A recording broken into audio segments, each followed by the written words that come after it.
जो देह में स्थित है वो क्या जानेंगे। और आपने जब ये पूछा कि किस विधि से जाना, तो उन्होंने कहा कि अगर अंधेरा हो और कुछ ढूंढना हो तो आप दीपक ले यार, और आज के युग में टार्च ले लें, प्रकाश ले लें कि उसके अंधेरे में उसको ढूंढें। पर ढूंढने के बाद प्रातः काल सूर्य निकलने के बाद क्या आप किसी से कहेंगे क्या कि जरा वो ले लो टार्च या दीपक, जरा देखो सूर्य निकल आया कि नहीं आया। और आप बाहर निकल के उसके प्रकाश में सूर्य को देखने लगे तो क्या आप में कोई बुद्धिमत्ता है क्या। उन्होंने तुरंत कहा, तिनका कहिए नाथ किम चीन्हे, देखिए रवि की दीप कर लीने। सूर्य को दीपक के प्रकाश में नहीं जाना जाता, दीपक बुद्धि है और वो बुद्धि के प्रकाश में ही हम समाज में और अपने जीवन की व्यवस्था चलाते हैं। पर साक्षात ईश्वर को देखने में क्या बुद्धि का दीपक जलाना पड़ता है, कहो तो बुझाना पड़ता है। इसलिए शंकर जी को देख करके जब मैना ने थाल पटक दिया तो बड़ा सुकून हो गया, बड़ा सुकून हो गया। दिया जलने पर डर लगा रहता है कहीं बुझ न जाए, कांच लगा दीजिए, पंखा बंद कर दीजिए कहीं बुझ न जाए। और शंकर जी का स्वागत ही दिया बुझाने से हुआ। थाल पटक दिया, दिया बुझ गया। तो शंकर जी से देवताओं ने कहा इतना बड़ा अपमान। तो शंकर जी ने कहा चाहे आपको लग रहा हो लेकिन मुझे नहीं लग रहा। क्या? तो मुझे देख कर के दिया बुझाने का अर्थ है जब सूर्य निकलता है तो दीपक को बुझा ही देना चाहिए। तो अब जो उनके सामने मैं प्रकट हो गया तो दीपक बुझाने में वो तो मेरे स्वरूप ज्ञान का परिचायक, इसमें सुन कहां पर।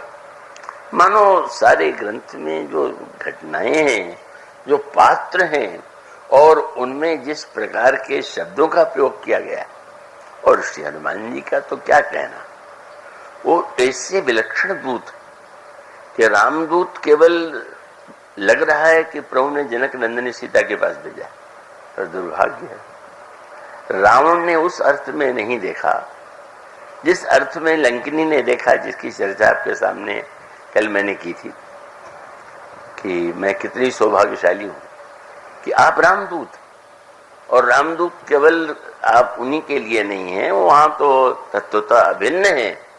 आप तो दूत बनकर के हमें संदेश देने आए, कल्याण करने आए।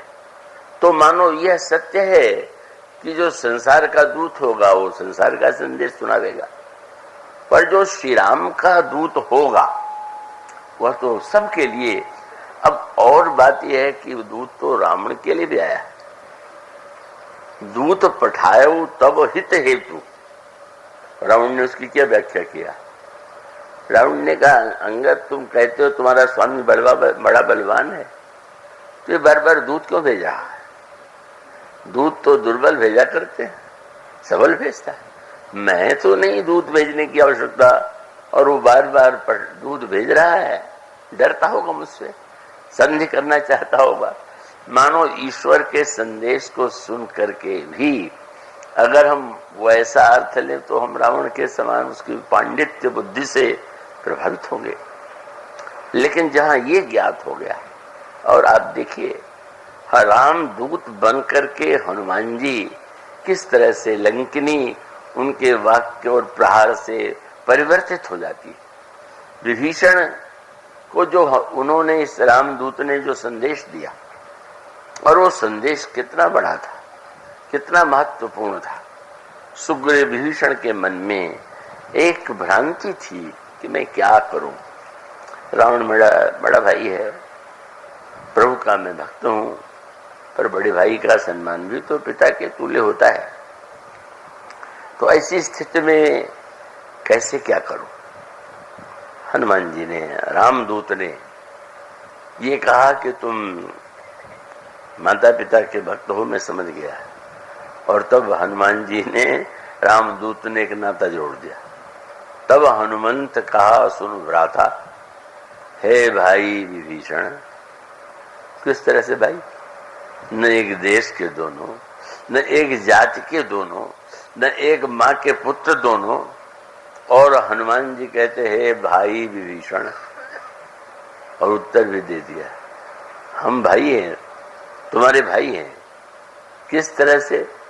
अगर तुम जिस माता के गर्भ से तुम्हारा जन्म हुआ है उसको मानोगे तो तुम्हारी माता हमारी माता अलग अलग है, या तुम्हारी माताओं में भी तो विमात्रता है।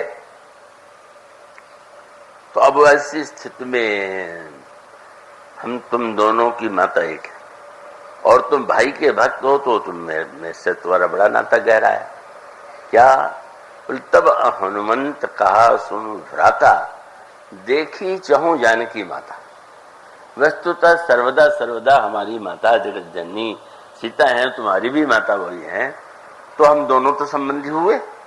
अब तुम्हें चुनाव करना है कि इस जन्म के भाई का साथ दोगे कि सदा सदा से जो तुम्हारा भाई है जिसके माता पिता एक हैं।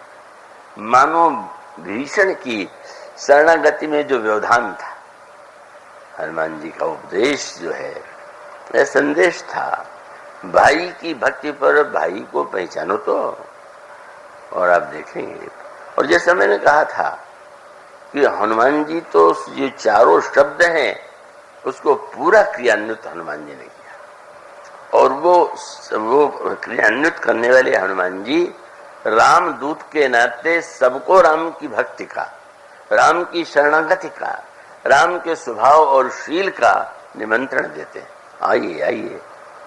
और इसीलिए जब विभीषण शरण में गए तो उनका बड़ा विरोध हुआ। रावण का भाई शरण में आवेगा, और शरण में आवेगा तो रावण क्या उसको आने देगा क्या? रावण तो जेल में डाल देगा। रावण ने पूछा गया, चुपचाप आए रात में के दिन में, पता चला कि वो तो सभा से घोषणा करते हुए आए। तो ऐसा कैसे हो सकता है? जरूर कोई बात है। कई लोगों को जरूर कोई बात का रोग हो जाता है। एक बार बहुत पहले की बात है, एक नैयोक आए, बड़े पैनी बुद्धि वाले थे, आए तो उन्होंने अपनी कला दिखाई। कोई सज्जन आए तो उन्होंने मुझे प्रणाम मुस्तर नहीं किया, बैठ के बात करने लगे। तो जब वो चले गए तो मुझसे उन्होंने कहा कि आपने ध्यान नहीं दिया, उस व्यक्ति ने प्रणाम नहीं किया, जरूर कोई बात है। हमने कहा भाई इस खोज में क्यों लगे हुए हो, भूल गया होगा। वैसी बात नहीं, नहीं जरूर कोई बात है। पर सबसे विचित्र दृश्य क्या हुआ, 2 दिन बाद वो सज्जन फिर आए, और आए तो दंडवत प्रणाम किया। तो अब संतुष्ट हो जाना चाहिए था कि उस दिन भूल गए होंगे, पर कहा कि देखिए बहुत सावधान रहिए, पहले दिन प्रणाम नहीं किया और आज दंडवत किया तो जरूर कोई बात है। मैंने कहा भाई ये तुम्हारा जरूर कोई बात जो है, तुम अगर इस तरह का विचार रखते हो इतनी, हर में कोई तुम्हारी हर बात, तो विभीषण अगर आए तो जरूर कोई बात है। तो सुग्रीव ने कह दिया, महाराज ये रावण का भाई है, और क्या ये रावण का भाई जो है रावण आने देगा क्या? इसलिए अगर आप मुझसे पूछते हैं तो मैं कह सकता हूं कि जान न जाए निशाचर माया, काम रूप के कारण आया, भेद हमारा लेने सठाओ। निश्चित रूप से हमारा भेद लेने के लिए आया हो। और तो प्रभु हंसे मन ही मन, और मन ही मन हंसे, लेकिन अब सुग्रीव तो संकेत कर रहे थे कि याद रखिए, कहे कपि सुनो नरना, बंदर के राजा ने कहा मनुष्यों के राजा सुनिए, हम दोनों राजनीतिज्ञ हैं, हम दोनों राजा हैं। क्या यहाँ ये हो जाएगा कि जो आया है उसको आने दो? ऐसे कहीं राजनीति चलती है? आप लड़ने आए हैं तो पहले सोच तो लीजिए कि जो आया वो कौन है। अब प्रभु क्या करें, तो बड़ा विस्तृत वो प्रसंग है, पर अंत में एक और तो अपने हनुमान जी को देखा, खूब हंसे हनुमान जी को देखकर। सुग्रीव को आश्चर्य हुआ कि मैं इनकी बात कह रहा हूं, वो हंस रहे हैं, और वो भी मेरी ओर नहीं, हनुमान जी की ओर देख करके। तो हनुमान जी की ओर देख के क्यों हंस रहे थे कि आप अपने घर में किसी को निमंत्रण दिया में पधारिए भोजन के लिए, और घर वालों को आपने कहे न, और वो पहचानते नहीं, और वो धड़ल्ले से आ जाए कि भाई निमंत्रण है, और घर बाजे उसको भगाने लगे, तुम कैसे आ गए, किसकी आज्ञा से आ गए। तो प्रभु ने हनुमान जी से कहा कि दूत महोदय, ये निमंत्रण तो आप देके आए शरणागति का, और यहाँ योजना बन रही है कारागार में डालने की, तो अब तो कुछ बोलिए। खड़े हैं, कह रहे हैं कि राखिए बांध। तो ही यहाँ से कहा था हनुमान से मतभेद है मैं प्रधानमंत्री में, क्या उन्होंने कहा ये ब्याह से कहा था हनुमान सो सुहृद साधु सूची सरल विभीषण जान परत हनुमान सो। मुझे तो यही अनुमान से ला रहा कि सुहृद है, साधु है, सरल है। तो सुग्रीव जी ने कहा वो तो आपके बोलने की भाषा ही यही, तो उसका ये तो राजनीति की भाषा नहीं। तो हंस करके जब देखा तो कितने कुशल दूत हैं कि वो कह देते कि महाराज आप बिल्कुल ठीक कह रहे हैं, सुग्रीव जी बिल्कुल गलत कह रहे हैं, बंद करने योग्य नहीं, शरण में लेने योग्य हैं। लेकिन क्या कुशलता है कि उन्होंने और आगे बढ़ के प्रश्न कर दिया, प्रभु आप क्या चाहते हैं। बोले भाई मैं और सुग्रीव दोनों अनुमान से बोल रहे हैं, क्योंकि न तो मैं गया लंका और न ये गए, तो प्रत्यक्ष प्रमाण तो केवल तुम्हारे पास है, तो तुम जो कहो वो अधिक प्रामाणिक है। तो जब ये वाक्य कहा तो हनुमान जी ने कहा कि महाराज मैं ये प्रमाण पत्र बिल्कुल नहीं दूंगा कि ये सुहृद हैं, साधु हैं और बड़े श्रेष्ठ हैं, तो क्या तुम ये कहोगे कि भेद लेने आए। बोले वो भी नहीं कहूंगा। तो उन्होंने कहा मुझे तो दयानिधि क्षमा करेंगे, मुझे तो ये प्रश्न ही अनुचित लग रहा। क्यों। बोले शरणागति की न्यायालय है कि औषधालय है। आप यहाँ न्याय करने बैठे हैं कि कृपा करने बैठे हैं। कोई वैद्य डॉक्टर रोगी से कहे कि आप पूरे स्वस्थ तो हैं, तो बोले चाहे नहीं बोले वो कहेगा कि अगर होते तो आपके पास क्यों आते। तो महाराज आप ये मान के क्यों चाहते। मैं तो यही कहूंगा ठीक है, ये कह रहे हैं कि बुरा है, लेकिन आपका जो एक व्रत है तो मैं ये कहूंगा कि अब आपको क्या करना है। तो उन्होंने तुरंत कहा मैंने खोटो खरो, चाहे खोटे हैं चाहे खरे, खोटो खरो सभीत पालिए सो स्नेह सन्मान सो। आपकी परीक्षा तो इसी में है, रोगी आया तो उसको रोग को दूर के स्वस्थ करना, यह तो शरणागति का मुख्य उद्देश्य है। तो हनुमान जी के दूतत्व की तो इतनी विस्तृत व्याख्या है और कितनी विलक्षण व्याख्याएं हैं। इसीलिए रघुबर प्रिय वक्तव्य माने जो दूत ऐसे हैं कि सबको दूत बन के निमंत्रण देते। और विभीषण ने अंत में पुकार कर भी कहा कि मैं कदापि नहीं आता आपकी शरण में, मेरा साहस नहीं था आने। कैसे आ गया। तो उनका श्रवण सुजस सुन आए हो, आपका कानों से यह सुन के आया। हनुमान जी की ओर देखा, क्यों आया ये मुझसे मत पूछिए, इनसे पूछिए। और कथा में क्या क्या सुना आए, तो मैं तो सुन के चला आया और साहस नहीं था। प्रभु गदगद हो गए, बोले कोई बात नहीं। तो हनुमान जी की बात सुन के चले आए। तुम्हें जब संत की वाणी पर इतनी श्रद्धा है तो तुम तो संत ही हो। इसलिए ये रघुपर प्रिय दूतम जो है, श्री राम का संदेश जनक नंदिनी सीता को सुनाते हैं।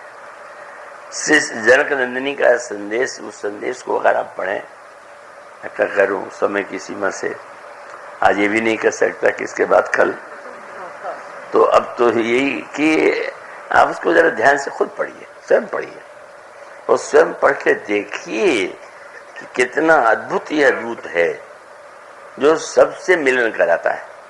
और यहाँ जो जीव मात्र को भगवान से मिलाने वाली सीता जी है, वो लीला में आज उनका वियोग हुआ है तो उनको मिलाने का भी जिन्होंने कार्य किया। और अद्भुत दूत हैं।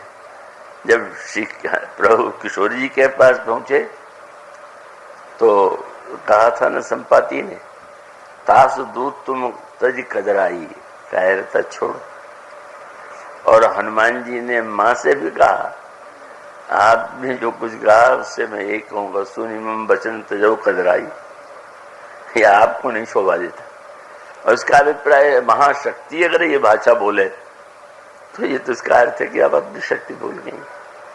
तो उसका बस सबका तात्पर्य ये है, मिलाने का अर्थ है जो भक्ति भगवान को, भक्त और भगवान को, और जो भगवान के नहीं बने हैं उन्हें भी भगवान का उपदेश सुना करके भगवान से मिलाना, भगवान को कृपा दिलाना। इसलिए उनके लिए जो हनुमान चालीसा में आता है, तुम उपकार सुग्रीव ही कीन्हा राम मिलाए राजपद दीना। तो ये जो दूतत्व धर्म है, जिस दूत में अपना न कोई कर्तृत्व है न तो अभिमान है। भगवान का दूत तो वही हो सकता है जो बोलना नहीं बल्कि न बोलना जानता हो, मौन होना जो जानता हो। इसलिए बहुत सुंदर बात आती है कि हनुमान जी ने जब प्रभु का संदेश पुराना शुरू किया तो बोलना बंद कर दिया। कहा तो यही भाषण में, हम कहें कि आप लोग सावधानी से सुनिए और उसके बाद हम चुप होकर बैठ जाएं, तो कहेंगे कितने देर बैठे रहेंगे, क्या बैठे देखने आए हैं क्या? लोगों को ज्यादा बोलने में भी आपत्ति हो जाती है और न बोलने में भी बड़ी के लिए क्या हुआ। पर वस्तुतः हनुमान जी का, महाराज का जो बोलना न बोलना, न बोल के भी उन्हें जाने क्या बोल जाते हैं, और उस न बोलने में भी, और जब वो बोलते हैं तो उस लिखे, इसलिए लिखा हुआ है कि ऐसा कहते कहते अस कही कपि गदगद भयऊ भरे बिलोचन नीर। ऐसा कहते कहते हनुमान जी का गला रुंध गया और आंखें में आंसू आ गए। तो आगे लिखना चाहिए कि सावधान मन करे पूरे संकर, पर मानो मुख हो गए। और मुख हो जाने का अर्थ क्या है? दूत क्या है? वह तो भगवान की वंशी है। वंशी को गोपियों ने चुरा लिया और वंशी से ये कहा कि तुम में क्या विशेषता है कि कृष्ण तुम्हें अपने होठों से ही लगाए रखते हैं। तो उसने ये कहा कि हम में कोई विशेषता नहीं, मैं तो छेदों से भरी हुई हूं, मुझ में कुछ नहीं है। तुम जिसे मेरा स्वर समझ रही हो तो उनका स्वर है। मेरा कार्य तो उस स्वर को पहुंचाना मात्र है। मैं अपनी ओर नहीं, आपको श्री कृष्ण की ओर निमंत्रित करती हूँ। वो कहा धन्य है वंशी। तो हनुमान जी ने जो संदेश दिया है वो अद्भुत है, और वो सचमुच उसका सूत्र एक ही जो परसों बात कही गई थी कि मुद्रिका को मुख में ले लिया था। तो गीतावली रामायण में लिखा हुआ है कि हनुमान जी ने जब बोलना बंद किया तो बड़ी समस्या, फिर सुनिए सुनिए और मेरे चुप। तो मुद्री तो थी हाथ में। तो गीतावली रामायण में गोस्वामी जी कहते हैं कि सीता जी ने मुद्री से कहा तुम तो बोलो। बोल उर्वी मुदरी कुशल कौशल पाल। अरे मुद्रिका ये बोल कि हमारे प्रीतम कुशल से तो हैं, उसका भी तात्पर्य। हनुमान जी मौन हुए और इतना सुंदर वो संदेश है, पर वो बोल कौन रहा था? बोले हनुमान जी मुंह हो गए और बोला कौन? कहा राम। राम ही बोल रहे हैं हनुमान जी की वाणी से। ऐसा दिव्य अपने आप में जिसने अपने को शून्य बना लिया, इसका गुण ये नहीं है कि वो प्रवचन अच्छा देता है यंत्र, उसका अच्छा गुण ये है कि बोलता नहीं है।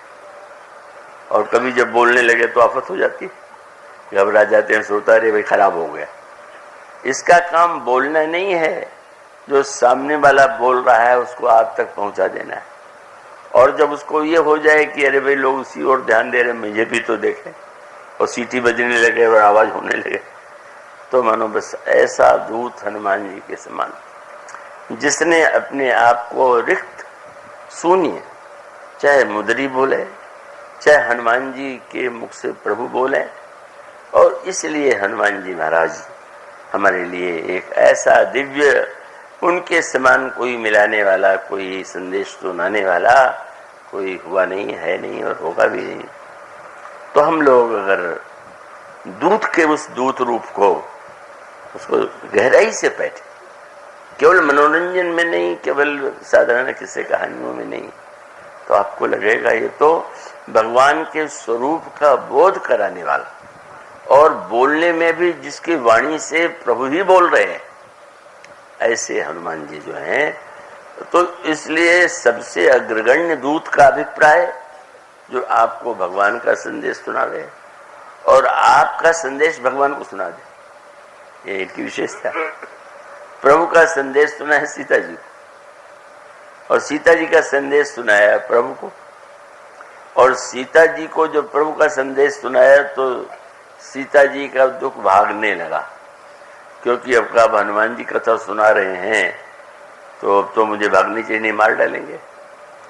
हनुमान जी ने कहा भागो मत, मेरे साथ रहना, और उस दूत को, दुख को साथ ले गए।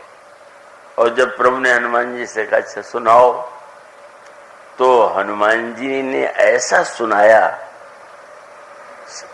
सुनाया कि सीता जी के आंखों में आंसू बंद हो गए।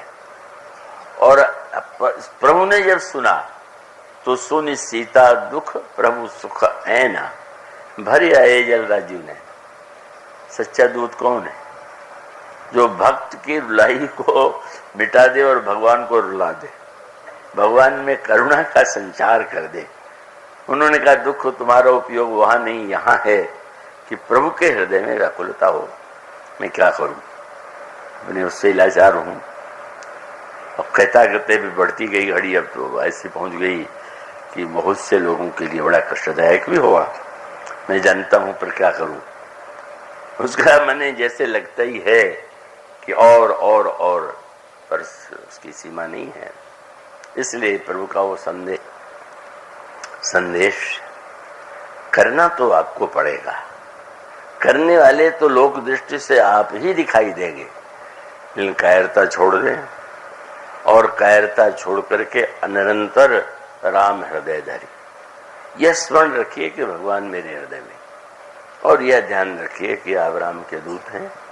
आप जनक नंदिनी सीता की कृपा पाकर धन्य हो सकते हैं। इसलिए आज जब हम विश्राम की ओर बढ़ रहे हैं, तो मुझे विश्वास है कि आप में से इस समय तो कम से कम आप उस स्थिति में पहुंचे हुए हैं। भविष्य में भी बढ़े तो और बहुत अच्छा है। और इसलिए प्रभु से यह निवेदन है, प्रार्थना है कि वो हम सब पर कृपा करें। वक्ता की वाणी से कौन बोल रहा है, आप में कौन बैठकर सुन रहा है, सब केवल वही है। बस वो उसकी अनुभूति हो, यही कर्तव्य सत्संग का उद्देश्य है। तो इसलिए प्रभु के चरणों में हम अपनी उस कृपामयी भावना और निमित्त बनने वाले परिवार, महेंद्र परिवार को आशीर्वाद, और आप सब लोगों के लिए भूरी भूरी मंगल कामना, आशीर्वाद। इसके साथ इस प्रसंग को मैं विराम देता हूँ, और वह उस दोहे के साथ जासु नाम भव भेषज हरन घोर त्रिशूल, सो कृपालु मोहितो पर रहु सदा अनुकूल। सियावर रामचंद्र।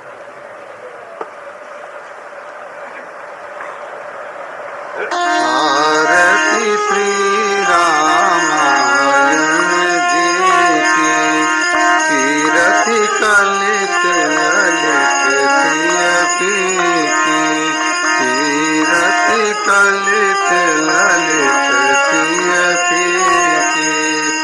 गावत ब्रह्मा दिक मुनि नारद, वाल्मीक विज्ञान विशारद, सुख कनिका दिशेष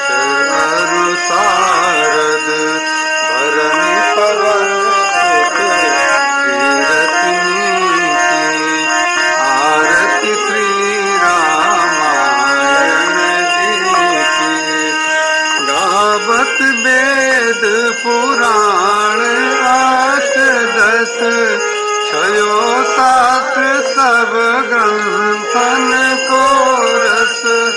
मुनि जन धन संतन को सर्वस। सार अंश सम्मत सबही की। आरती श्री रामायण जी की। कीरति कलित ललित कीरति की। गावत संतत समु भवानी। अरुघट संभव मुनि विज्ञानी। व्यास आदि कवि वर्ग बखानी। कारभूषण गरुड़ तेहि की। आरती श्री रामायण जी की। कलिमल हरनि विषय रस फीकी। सुभग सिंगार मुक्त जुवती की।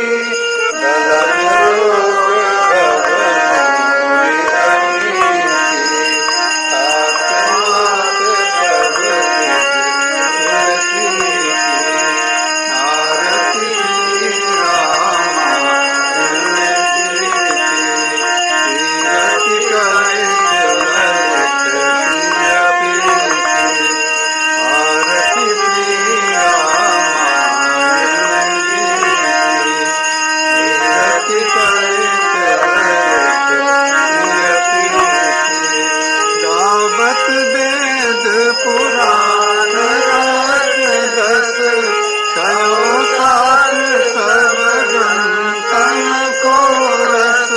मुनि जन धन संतन को सर्वस। सार अंश सम्मत सबही की। आरती श्री रामायण जी की। कीरति कलित ललित कीरति की।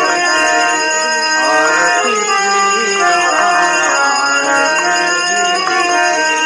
बोलिए श्यावर रामचंद्र की जय। पवन सुत हनुमान की जय। गुरुदेव भगवान की जय। जय जय सीताराम। हर हर महादेव।